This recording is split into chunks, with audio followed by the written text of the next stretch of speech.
Let me ask you a question. Suppose you have two identical tennis balls. They have the same weight, the same shape, the same star sign, the same blood pressure, whatever, and I drop them down two identical wells.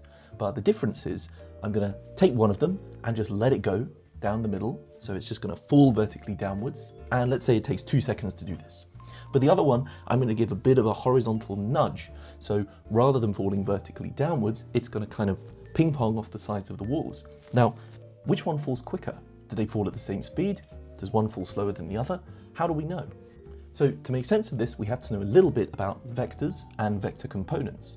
So a vector quantity is something, of course, that has both a direction and a magnitude, meaning it has a size and it matters which way it points. So velocity is a great example.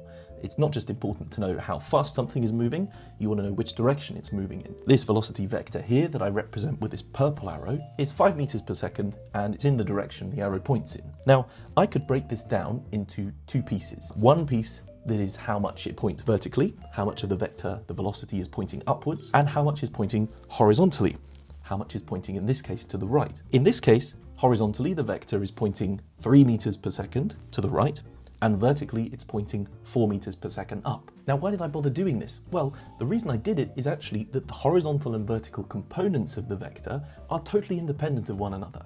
How fast the particle's moving horizontally does not affect how fast it's moving vertically, or how long it will be moving vertically, or how much it accelerates vertically. The horizontal and the vertical are independent of one another. So in fact, it doesn't matter that this ball over here is moving, side to side along the horizontal direction in the well. All that matters is that they both have the same vertical distance to fall.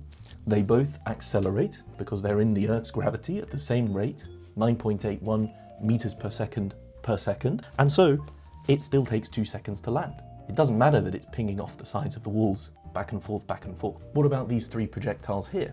You can see they've each been fired upwards at 4 meters per second, but they have slightly different horizontal velocities. So the overall speed at which I'm firing these things is different, and the angle that I'm firing them at is different. But crucially, this vertical component of the velocity, the vertical velocity, is the same for all of them. Given that the first one takes 0.82 seconds to come back to the ground after launch, how long does it take the other two? Well, by the same reasoning as before, the vertical motion is independent of the horizontal, so they have the same upwards initial launch velocity, they have the same downwards acceleration due to gravity, so how much they're being shot to the right or the left has no effect on how long it takes them to come vertically down and touch on the ground again. So all three of them will take 0.82 seconds to hit the ground.